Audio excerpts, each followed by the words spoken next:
қазақ тілі тапсырмаларын жеңіл әрі оңай түрде орындау үшін менің YouTube каналыма тіркеліп алыңыздар. Бірінші тапсырмада мәтіндегі негізгі ақпарат.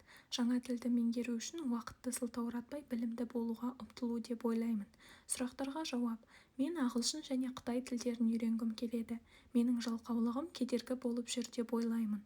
Уақытты босқа өлтіру деген сөз тіркесі уақытты тиімді пайдаланбай, пайдасыз немесе мағынасыз істермен өткізуді білдіреді.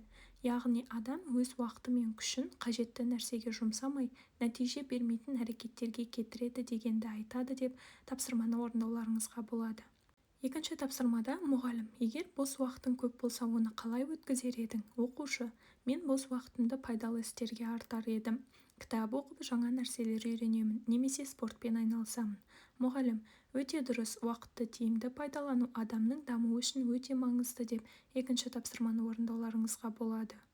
Деңгейлік тапсырмалар сіздерге орындалып, бейнесабақта көрсетілген. Бірінші деңгейде түбір сөздерден туынды сөздер жасадық, екінші деңгейде мақал-мәтелдер жаздық, үшінші деңгейде төрт сөйлем әдісі арқылы өзіміздің пікірімізді білдірдік.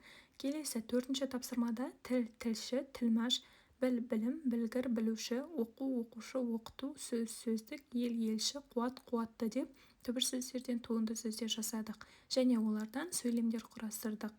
Тілші газет үшін жаңа мақалалар жазды, тілмаш шетелдік қонақпен кездесу кезінде аудармашы болды, білім адам өміріндегі ең құнды нәрсе, білгір студент сабақта қиын сұрақтарға жауап берді. Бесінші тапсырмада Билл Гейтс уақытын тиімді пайдаланып, тек өз дамуына ғана емес, қоғамға пайдалы істер жасауға да арнады. Ол қайырымдылық арқылы әлемдегі білім мен денсаулық саласын жақсартуға үлес қосты. Бұл амалдары біздерге үлгі болады. Қайырымды жүрек арқылы ғана жақсы адам болып қала аламыз. Қазақтар кең болсаң, кем болмайсың деп бекер айтпаған деп сөзімді қорытындылаймын деп бесінші тапсырманы орындауларыңызға болады. Ал алтыншы тапсырмада біріншісінде барлық адамға берілген бір уақыт. Оны қалай өткізуің өзіңе ғана байланысты деген түйін жасадым. Уақытты тиімді пайдалана білуіміз керек деген түйін жасадым деп орындауларыңызға болады. Жетінші тапсырмада уақыт ең қымбат нәрсе, өйткені оны біреу үшін сақтап қою мүмкін емес. Бір рет өткен уақыт ешқашан қайтып келмейді. Әр минутымыз, әр сағатымыз біздің өміріміздің бір бөлігі. Сол себепті мен уақытымды босқа өткізбей, пайдалы істерге жұмсауға тырысамын.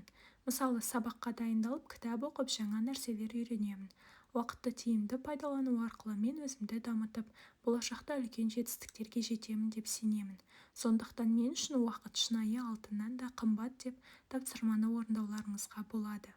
Келесі сабақтардың тезірек шығу үшін YouTube каналыма тіркеліп, лайк басып, комментарий қалдыруды ұмытпаңыздар. Осы арқылы менің каналымның дамуына да өзіндік үлестеріңізді қоса аласыздар.